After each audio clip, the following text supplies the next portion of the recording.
Hello everyone, welcome to 12 minutes to CLAT. In this session, we are going to talk about top 10 colleges via MSCD 3-year law. So if you are already a graduate and you are going for this law college through MSCD, what are going to be the list of top 10 colleges, and plus one more thing we are going to discuss कि how much marks are expected, how much marks you have to get into those particular colleges, looking into the last year, previous year cutoffs. We will give you an idea, a rough idea, how much marks will be required to get into those particular colleges. So that is the agenda. Plus one more thing we will discuss. Okay, we have got an idea. Okay, these are the top 10 colleges via MSCT 3-year law, but obviously we have to do certain things to crack this exam. So what is going to be the ideal strategy to crack this exam?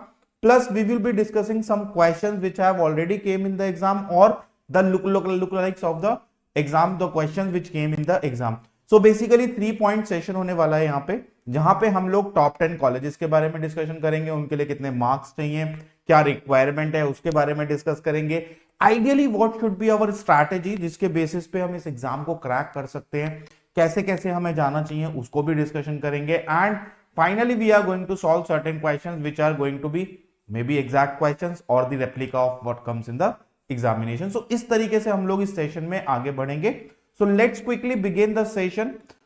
Let's quickly start off with the thing that is okay. हाँ, let's quickly start off with the pattern of the examination. All of you I am sure must be aware of the pattern till now. अगर आप लोग तैयारी कर रहे हो तो अभी तक कहीं ना कहीं आप लोगों ने पैटर्न का थोड़ा सा आइडिया ले लिया होगा, but still we are going to discuss about the pattern here फटाफट से. सो नंबर ऑफ क्वेश्चंस कितने आते हैं इस एग्जाम में? 150 questions are coming, that too in 120 minutes. इसका मतलब क्या हुआ? You have to be very very fast. ठीक है, स्प्रिंट लगानी होगी यहाँ पे.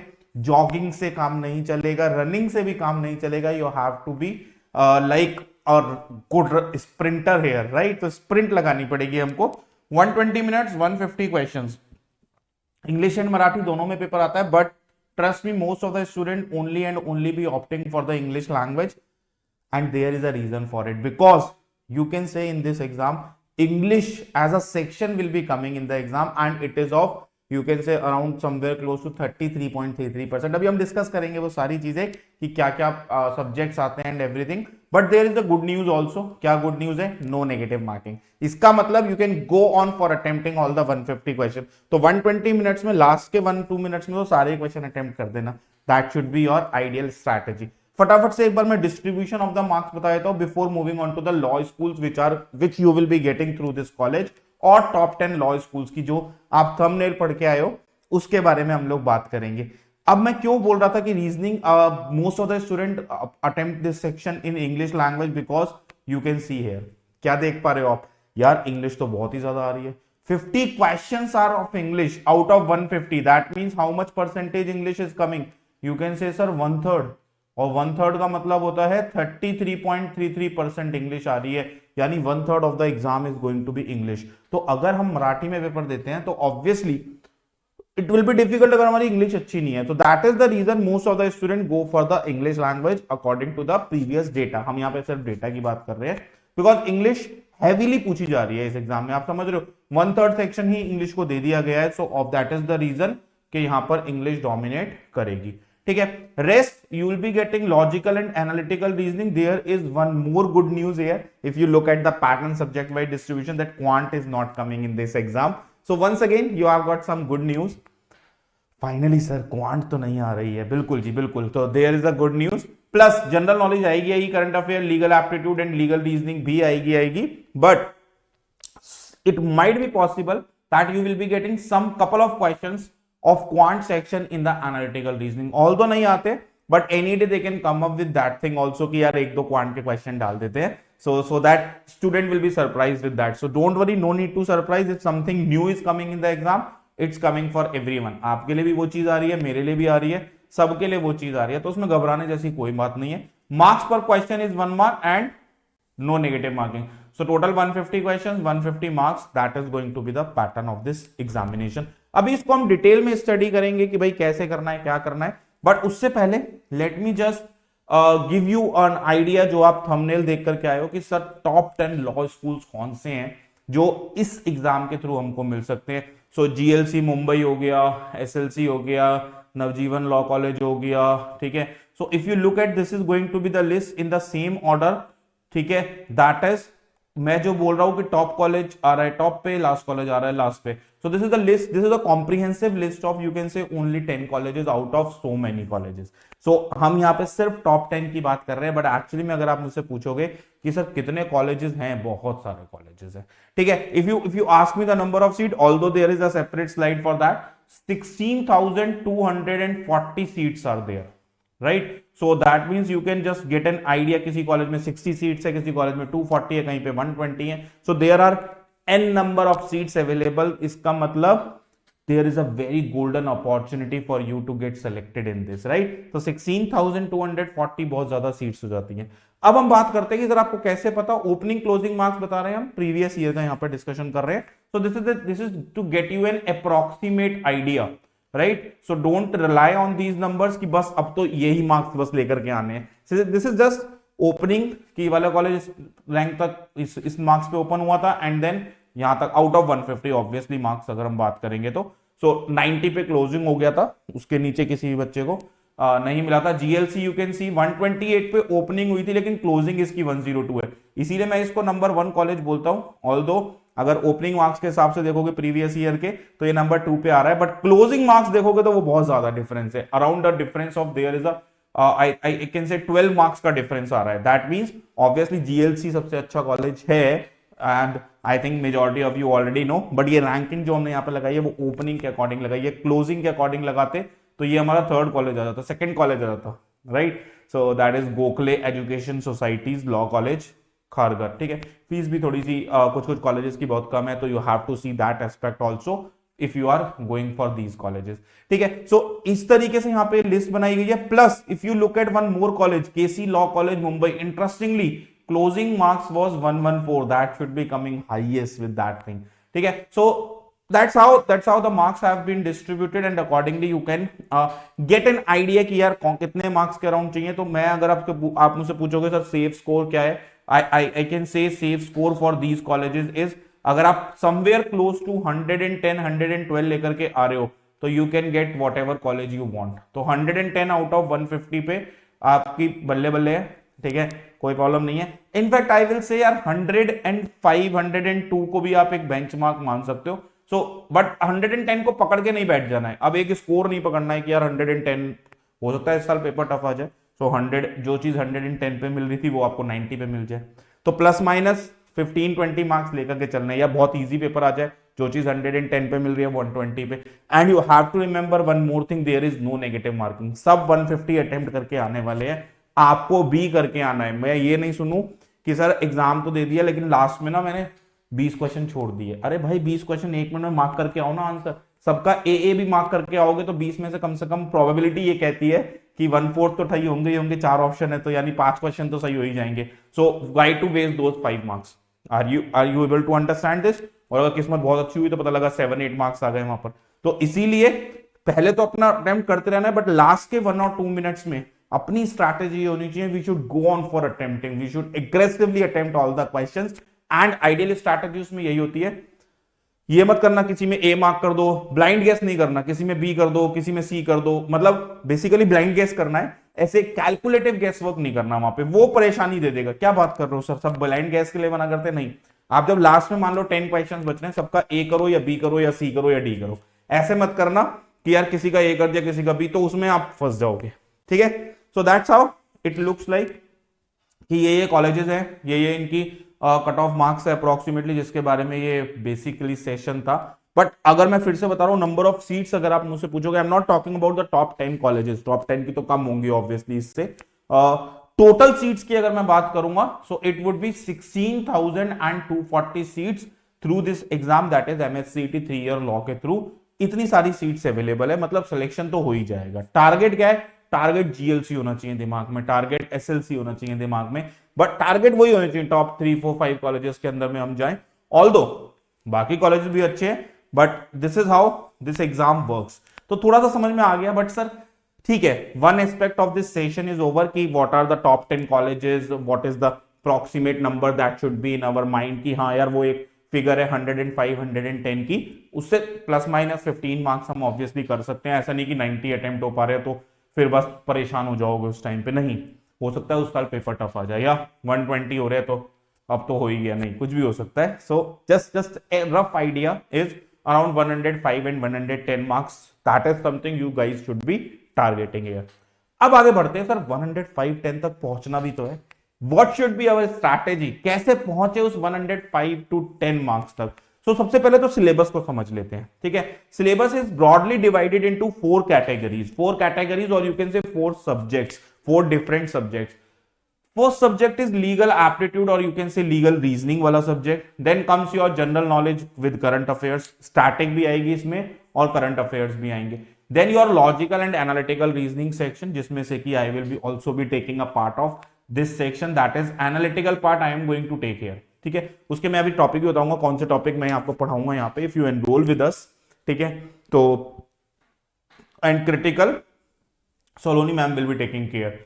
Then comes your very heavy section, heavy 50 marks का सेक्शन है, बहुत ही बड़ा सेक्शन है, that is going to be your English, जहां पे passage based question, idioms and phrases, synonyms, antonyms, बहुत सारी चीजें हैं जो यहाँ पर आएंगी, ठीक है। और लीगल एप्टीट्यूड में क्या आएगा, किस टाइप की चीजें आती हैं सर, बेसिक रीजनिंग प्रिंसिपल कोई दे दिया जाएगा, कुछ सिचुएशन दे दी जाएगी कि यार ऐसे ऐसे हुआ, आप बताओ क्या कंक्लूजन होना चाहिए, इस टाइप के भी क्वेश्चंस आएंगे। जनरल नॉलेज में static will be there and current affair will also be there, दोनों ही चीजें होंगी, तो आपको दोनों ही प्रिपेयर करनी है। इसमें क्रिटिकल रीजनिंग एक पार्ट है एंड एनालिटिकल एक पार्ट है, I will taking care of analytical, उसका मैं अभी कुछ क्वेश्चन भी सॉल्व करवाऊंगा, so that you will be getting an idea यार कितने इजी टाइप के क्वेश्चन आते हैं, हम लोग क्यों नहीं कर पा रहे हैं, करने चाहिए, इजी है यार, 105 to 110 लाना बहुत इजी है, तो हम why we are not able to do it, तो हम इस चीज का भी क्वेश्चन जानने की कोशिश करेंगे with certain questions which we are going to solve, ठीक है। तो बट उससे पहले अगर आपको लगता है कि यार आपको पढ़ाई करनी है, right, and you guys want structured तरीके से कैसे इसकी हम तैयारी करें, कैसे हम इसमें आगे बढ़े, तो आप लोगों के लिए we have launch the batch Yoddha 2020-25 batch, ठीक है। फैकल्टी की शक्लें आपको नजर आ रही हैं, Keshav sir will be taking care of current affairs, GK, Anmol ma'am is going to take care of English language, Saloni ma'am is going to take care of CR part, that is critical reasoning, and Kriti ma'am is going to take your legal reasoning में expect, ठीक है। और मैं यहाँ पर क्या पढ़ाऊंगा अभी मैं बात करने वाला हूँ, analytical I will be teaching to all of you, right. So that's how we are going to proceed, और ये बैच ऑलरेडी लॉन्च हो चुका है, इसकी demo classes are also available, you can download our app from the play store और you can visit our website for to watch the demo classes of this batch, and you can enroll also, and if you use the code AKAY, AKAAY, you'll get some extra exclusive discounts, ठीक है। that's my code, that's the synonym of Shiv also, so you'll get the blessings of Shiv and Ankur sir also, ठीक है जी। चलो ये तो बात हो गई सर, बट ठीक है, ये सब समझ में आ गया, we got an idea क्या आने वाला है, कैसे करना है, क्या करना है, पर कुछ क्वेश्चन दिखाओ, कुछ क्वेश्चन समझने हैं हमको एनालिटिकल। मैं अपने सब्जेक्ट की अगर बात करूं तो मेरे सब्जेक्ट में टॉपिक कौन कौन से होते हैं, किस टाइप के टॉपिक होते हैं, जैसे सीरीज हो गया, सीरीज कौन सी सर, नंबर सीरीज हो सकता है, अल्फाबेट सीरीज हो सकता है, अल्फा न्यूमरिक जिसमें अल्फाबेट भी आएंगे और नंबर्स भी आएंगे, ऐसी भी कोई सीरीज हो सकती है, coding decoding kind of questions, then blood relation, direction sense, ranking, sitting arrangement जिसमें लीनियर सर्कुलर दोनों आ जाएगा, an number of topics, clocks and calendar. तो उसमें से कुछ 2-3-4 क्वेश्चन मैं आपको एक बार बता देता हूं, so that you will get an idea कि यार इतना भी डिफिकल्ट नहीं है, ऐसा भी नहीं है कि नहीं होगा, क्यों नहीं होगा भाई, बिल्कुल हो जाएगा, बहुत ही इजी सा एग्जाम है, थोड़ी सी तैयारी करेंगे, I think we will be in a position to clear this exam, थोड़ी सी तैयारी से ही, बहुत ज्यादा एफर्ट्स नहीं चाहिए, ऐसा नहीं है कि बहुत हार्डकोर चीज कोई आ गई है या फिर कोई रॉकेट साइंस है, कुछ है, बहुत ईजी। जैसे अब देखो ये वाला क्वेश्चन है, find the next term in the series, इस टाइप के क्वेश्चंस को क्या बोलते हैं, सीरीज काइंड ऑफ क्वेश्चंस। अब आप देखोगे यहाँ पे क्वेश्चन कह रहा है 31, 37, 41, 43, 47, तो what should be the next term here, तो we need to identify that next term just by looking at 1 2 3 terms, can you say this is a prime number, देखो डिफरेंस तो सेम नहीं नजर आ रहा, basically in such question you have to identify some pattern, pattern ऐसा होना चाहिए which is following in all of them, या तो सबका डिफरेंस सेम होता बट वो यहां पर नहीं है, या कुछ स्क्वायर क्यूब का पैटर्न होता वो भी नहीं है sir, but if you look them closely prime number है। प्राइम नंबर क्या होते हैं, prime numbers are those numbers which get divided by themselves and by 1, या तो 1 से डिवाइड होंगे या खुद से डिवाइड होंगे, 31 is a prime number, 37 is also a prime number, that too consecutive prime numbers. Consecutive मतलब एक के बाद एक. 31 के बाद अगला prime number कौन सा आता है सर? 37 आता है. Next prime number is going to be your 41. Next prime number is 43. इसका मतलब कहीं ना कहीं prime number की सीरीज है, that too consecutive prime number. तो अपने को बस ये पता लगाना है after 47 कौन सा प्राइम नंबर आएगा. तो आफ्टर 47 कौन सा प्राइम नंबर आएगा sir? 53. So 53 becomes the correct answer. तो सिंपल है, कोई पैटर्न आइडेंटिफाई किया, वही पैटर्न पूरी सीरीज में फॉलो करेगा. With that pattern you need to identify the next term. ये हो गया सीरीज काइंड ऑफ क्वेश्चन. ठीक है, इसी में अल्फाबेट काइंड ऑफ क्वेश्चन भी आ सकते हैं, या आप बोल सकते हो अल्फाबेट सीरीज भी आ सकती है. अब अल्फाबेट सीरीज को हम कैसे करते हैं? बेसिकली अगर आप देखोगे अल्फाबेट वाली सीरीज के लिए हर अल्फाबेट का एक कोड होता है. ठीक है, इसे हम जब पढ़ेंगे तो समझेंगे. जैसे ए का कोड होता है 1, बी का कोड होता है 2. तो मैं यहां पर लिख देता हूं एक बार for a clear understanding. So A B C D E F G H I J K L M, right, N O P Q R, ऐसे लिखना है. और इसको T U V W X Y and Z. Now we will write down the codes for these alphabets. 26 alphabets है, obviously we'll have 26 codes. So we'll start off with the first alphabet, that is A. So code for A is 1, code for B is 2, 3, 4, 5, 6, 7, 8. अगर आप ध्यान से देखोगे तो मैंने बिल्कुल बीच में से वापस टर्न ले लिया है. टोटल 26 कोड्स थे, हाफ ऑफ 26 इज 13. 13 के बाद वापस जाना शुरू कर दिया. ठीक है, 14, 15, सो दैट पैटर्न अगर कोई सामने सामने वाला हो तो वो हमको क्लियरली विजिबल हो जाए pattern. That is the reason कि हम एग्जैक्ट मिडल से वापस हो जाते हैं. और इस तरीके से हमने कोड्स लिख लिए.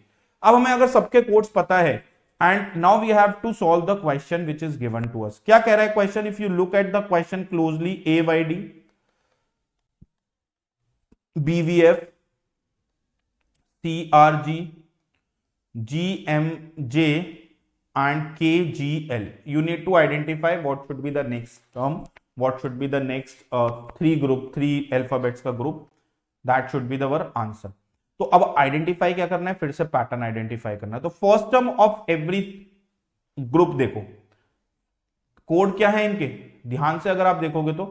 अच्छा, इसमें ना आपको odd one out find out करना है, आपको ना नेक्स्ट टर्म नहीं फाइंड आउट करनी है. आई एम सो सॉरी, इसीलिए बोलते हैं क्वेश्चन पहले पूरा पढ़ना चाहिए.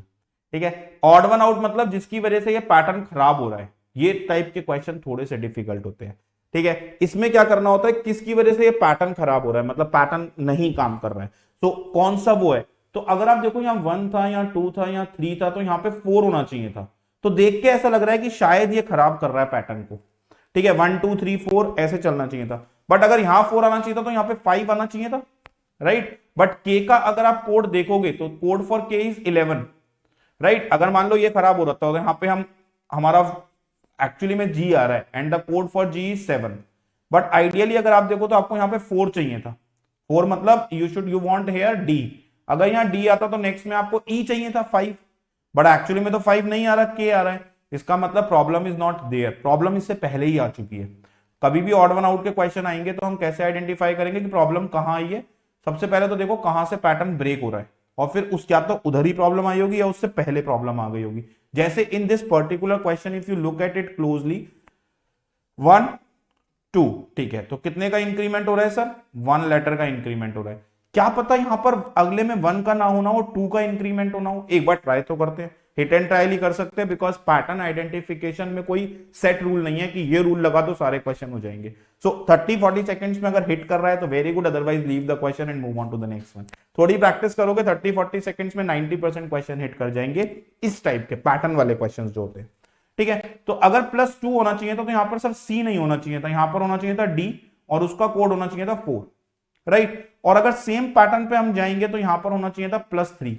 एक एक डिफरेंस बढ़ता जा रहा है. तो 4 में जब आप 3 ऐड करोगे तो यू विल रीच टू 7. बिल्कुल सही है, जी का code is 7 only, no problem, right. और यहां पर क्या होना चाहिए था? फिर +4 होना चाहिए था. +4 मतलब 7 + 4 इज 11, और के का कोड इज 11.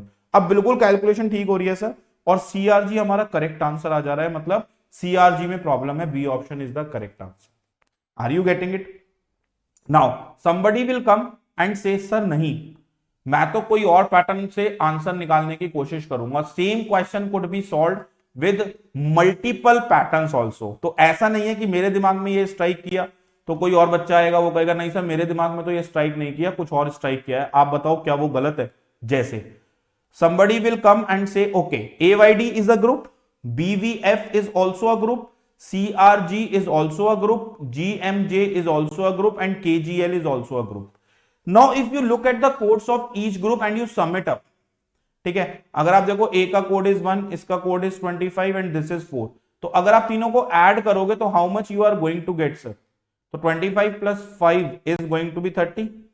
ओके जी, यहां पर एक बार देखते हैं 2, code for V is going to be 22 and this is 6. So when you add it once again, 2 plus 22 plus 6. So every group total is turning out to be 30. ठीक है, except for this CRG. एक बार देख लेते हैं सबका total. 7 आ जाएगा, M का is 13 and J is 10. तो once again when you add 7 plus 13 is 20 plus 10 is 30. तो every time you are getting 30, right? तो हर बार हमें 30 मिल रहा है except for one time जहां पर कि हमें 30 नहीं मिल रहा है। तो if you add 11 plus 7 plus 12 you are going to get the same answer that is 30। But problem कहां पर है? प्रॉब्लम है सीआरजी में। तो जब आप इसके अल्फाबेट्स को ऐड करोगे that is sir this is 3, R का कोड इज 18 एंड जी का कोड इज 7। तो 18 plus 3 is going to be 21 plus 7 is 28। That is means the problem is with this CRG. इसका मतलब ये ऑड वन आउट है। तो किसी एक पर्टिकुलर क्वेश्चन के लिए it might be a possibility कि there are multiple answers which are possible. तो ऐसा भी हो सकता है। तो आपको ऐसे नहीं घबराना कि सर ये कैसे हो जाएगा वो कैसे हो जाएगा, उसमें घबराने जैसी बात कोई भी नहीं होती है, राइट।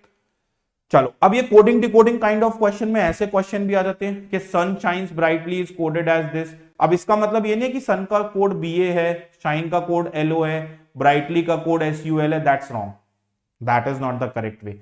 ठीक है, इसका मतलब ये है कि सन का जो कोड है वो इन तीनों में से कोई भी हो सकता है। अब हमें नहीं पता कौन सा कोड है। शाइन्स का जो कोड है that can be any one out of these three but we do not know. Why?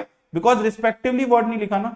अगर क्वेश्चन कहता sun shines brightly is coded as बालसल रिस्पेक्टिवली, मतलब सन के आगे BA, शाइन्स के आगे LO, SUL के आगे ब्राइटली। जैसे यहां पर रिस्पेक्टिवली लिखा है, देखो ध्यान से कि which code words are use for writing sun and brightly. ठीक है, रिस्पेक्टिवली भी लिख दिया, मतलब ऑप्शन के अंदर में मान लो फॉर एग्जांपल ये करेक्ट आंसर है। ठीक है, तो अगर ये करेक्ट आंसर है तो पहला कोड सन का ही होना चाहिए और दूसरा ब्राइटली का होना चाहिए। आप ऐसा नहीं कर सकते कि सर यहां पर BA और अगर मैं LO लिख दूं तो भी करेक्ट आंसर हो जाएगा। No, that would be wrong.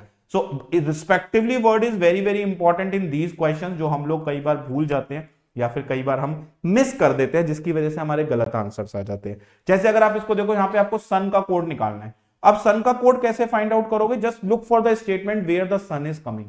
तो sun is coming in the first statement, sun is not coming in the second statement. तो सेकंड स्टेटमेंट के जो भी कोड्स हैं वो तो पक्का आंसर नहीं होंगे। मतलब पहला वाला हमारा सन होना चाहिए, हमें सन ब्राइटली का कोड निकालना है। तो ऑप्शन के अंदर में जहां भी KADO आ रहा है पहले नहीं आ रहा, उला आ रहा है नहीं आ रहा, आरी आ रहा है नहीं आ रहा, BA आ रहा है पहले, BA यहां पर आ रहा है ना, तो that can not be the correct answer. क्यों? क्योंकि सन का कोड कभी BA हो ही नहीं सकता, बिकॉज सेकंड लाइन में तो सन है ही नहीं है। ठीक है, third line also sun is coming. अब देखो सन का कोड होगा क्या actually. Sun is coming in the first line as well as in the third line. तो whatever be the common codes among first and the third line, because nothing else is common between first and third line except for sun. तो जो भी इनके बीच में common code है वही हमारा answer हो जाएगा सन का। तो क्या कॉमन है? BA तो यहां नहीं आ रहा, LO is coming over here, इसका मतलब LO हो जाएगा हमारा। LO हो जाएगा मतलब सन का कोड तो LO होगा, मतलब आंसर शुरू होगा LO से। तो एक ही ऑप्शन देखो LO से शुरू हो रहा है, दैट इज C ऑप्शन। आप देखो BA LO आंसर नहीं होगा बिकॉज सन का कोड LO है, तो सन के सामने LO आना चाहिए बिकॉज रिस्पेक्टिवली वर्ड है। ये वर्ड नहीं होता तो दोनों आंसर हो सकते थे, C और D ऑप्शन, बट अभी यही आंसर हो जाएगा। I hope you are understanding it. आप लोगों के लिए होमवर्क क्या है कि ब्राइटली का आपको ढूंढना है कोड क्या होगा यहाँ पे with the similar logic, and please reply in the comment section कि यार ब्राइटली का आंसर ये है सर, हमने निकाल लिया, हमें समझ आ गया कैसे फाइंड आउट करना है। ठीक है, आई will be waiting for that in the options. Plus one more option यहाँ पर, वन मोर होमवर्क है आपके लिए। Which of the following means people in that code language. ठीक है, ये भी आप लोगों को मुझे कमेंट सेक्शन में बताना है कि सर इसका आंसर क्या होगा। एक और टाइप का एक और क्वेश्चन डिस्कस करते हैं एक बार, है ना। One more question, let's discuss it fast.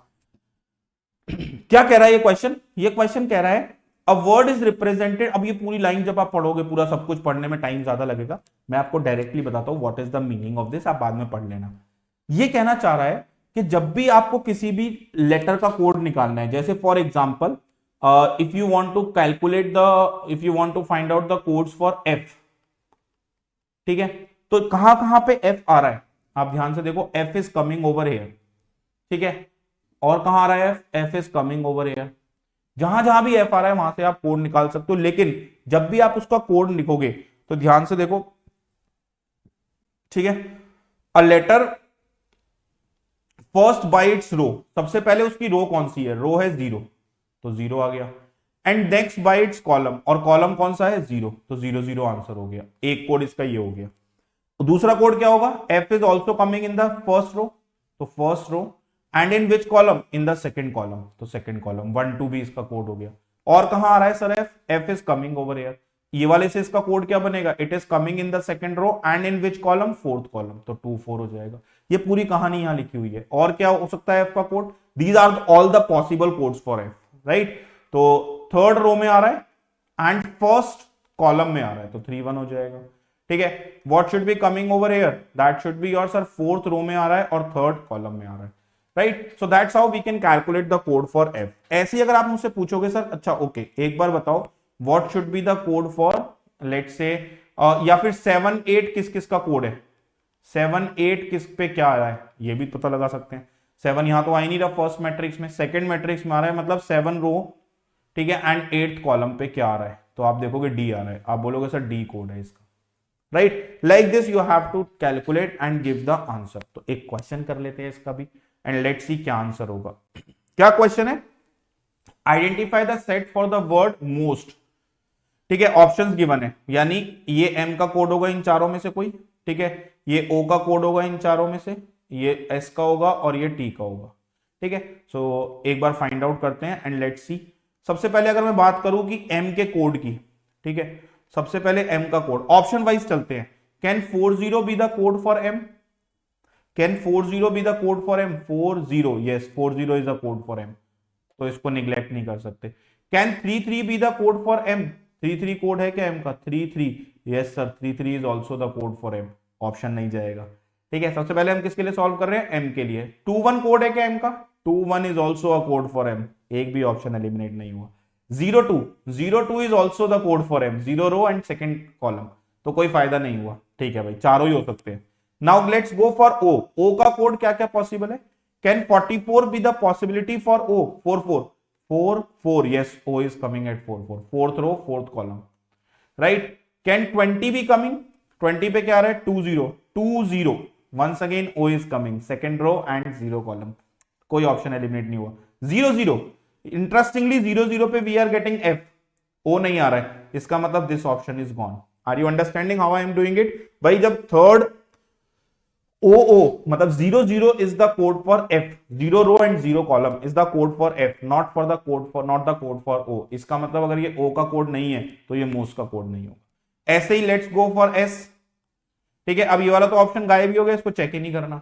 Let's see for S, क्या 22 is a code for S, is 22 a code for S, let's see, 2 second row and second column, yes it is a code for S। 1 and 1 is a code for R, not for the S, if you look at it closely।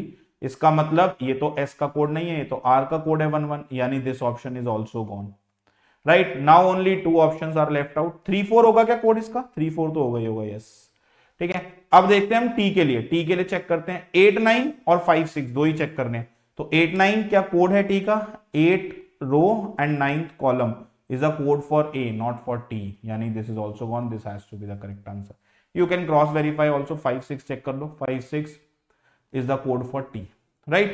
So that's how we have to solve such questions। तो थोड़ी सी understanding develop करनी है। अब जो first time आप exam में देखोगे इतना सारा डेटा लिखा हुआ है, क्या क्या है पता नहीं, कैसा ही क्वेश्चन होगा, but when you start solving, start going into that, फिर आपको लगेगा यार बहुत ईजी है, तो ये पढ़ने की भी जरूरत नहीं है, पूरी कहानी हम इजीली सॉल्व कर सकते हैं। So that's how we used to solve this question। Once again a homework question for you with the similar pattern। Road का कोड क्या होगा, That is something you have to tell me in the comment section of this video. I'll be waiting for your answers.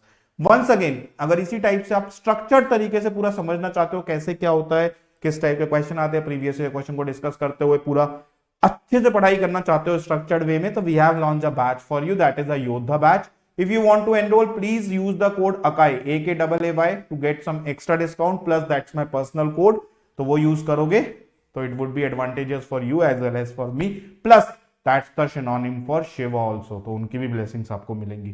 ठीक है, that's it for today's session. आज की class के लिए इतना ही, and I will be waiting for your answers in the comment section कि आप लोग क्या आंसर्स देते हो, क्या आंसर्स नहीं देते हो. Thank you so much. See you all in the next session. Thank you everyone.